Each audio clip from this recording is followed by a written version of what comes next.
The first thing that we're going to talk about is we're going to talk about when you're actually retaining guard and when you should actually be focusing on the escape.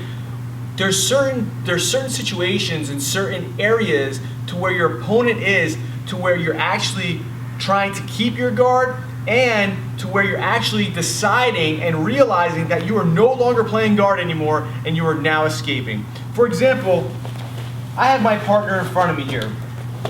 I use the analogy of headlights. You have a car, and every car has headlights, and with their headlights, there is a zone where it's lit up. So let's say, for example, Russ is in my headlights. There's about a 45-degree angle right and left. From here, he is now in my headlights, which is my guard playing and my guard retention zone. If he gets past my headlights, he is no longer in my guard playing zone. He is now in my defending and my escaping zone.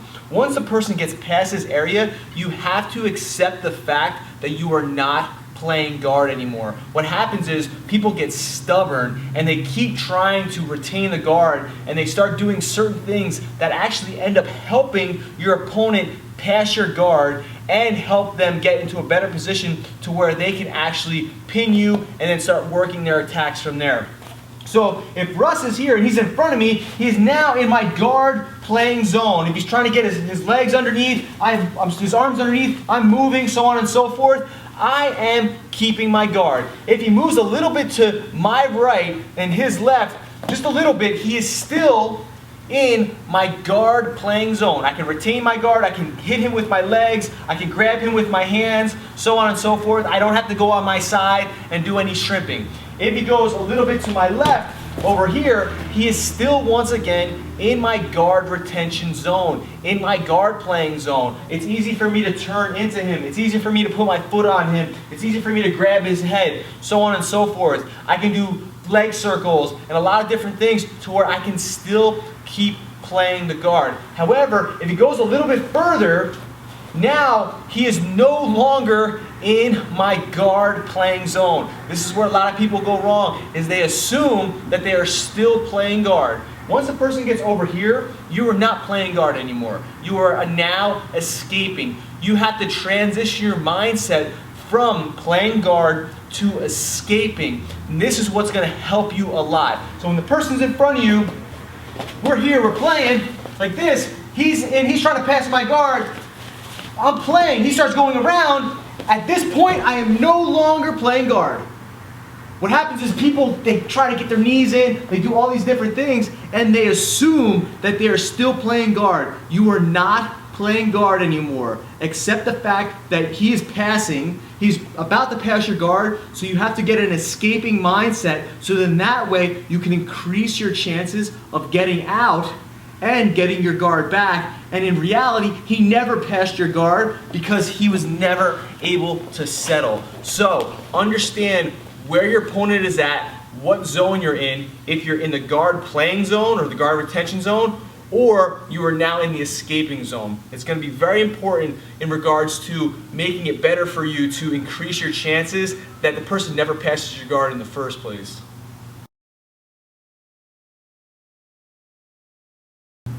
Now let's talk about scooting versus shrimping. I believe this is a very important topic because when people confuse the two, they actually end up putting themselves in a worse position than they should be. Now when it comes to scooting, a lot of people actually don't scoot. They don't scoot enough. Some people do, and some people don't even realize that they do. But from what I've seen, in my opinion, a lot of people do not scoot enough. And when I'm talking about scooting, I'm basically just talking about butt scooting, just doing this stuff here. That alone will help you increase your chances that your guard won't get past, because when your opponent is in front of you and they're in your guard retention zone, they're in your headlights, this is your scooting zone. This is where it actually increases your chances of not getting past when you scoot. If I decide to shrimp when I'm in this zone, meaning I'm getting to my side and I'm doing this stuff, if I decide to start shrimping, I'm actually doing myself a disservice and I'm helping him pass my guard. So when the person is in my headlights, they're in my guard retention zone, I want to focus on scooting more than shrimping.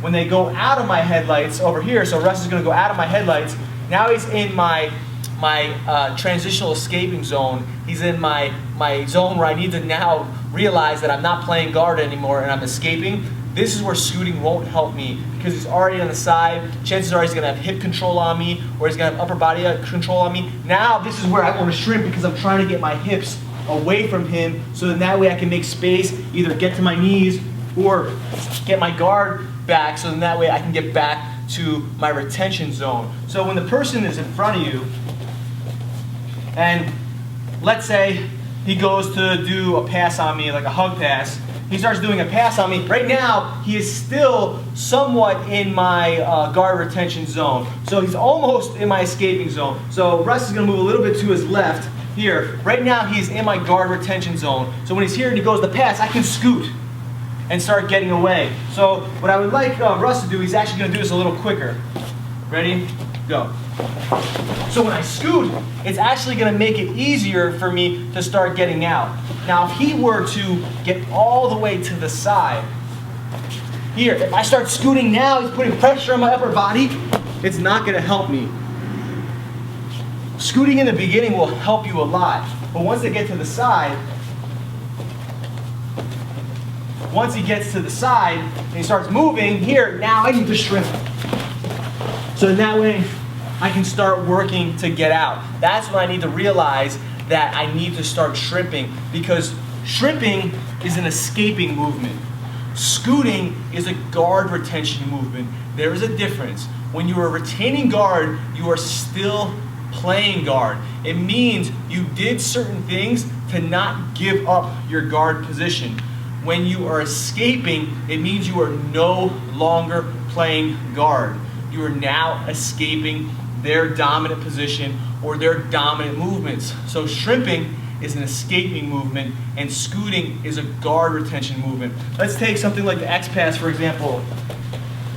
When the person goes to do the X pass on you, go, and I start moving, I start scooting, it helps me retain my guard much quicker. However, if I didn't move fast enough, and he goes to hit the X pass on me, and he gets around to the side, I now need to shrimp, because where he is at, he is now in my escaping zone. Over here's my escaping zone. That's when I start shrimping.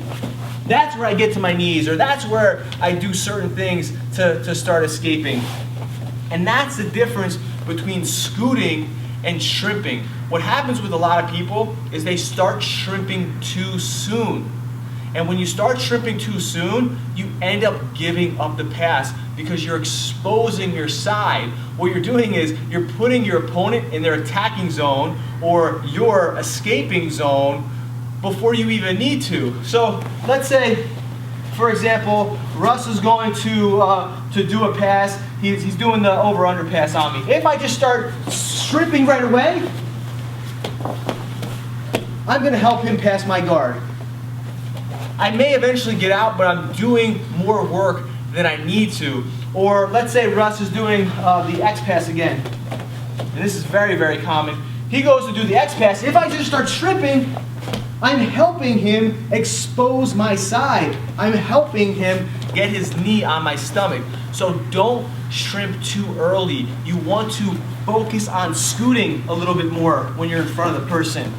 Making some space. If the person's in front of you, standing up or whatever, and they're starting to put pressure on you, use the scooting to go. Don't just start shrimping, because then you're going to give up positioning.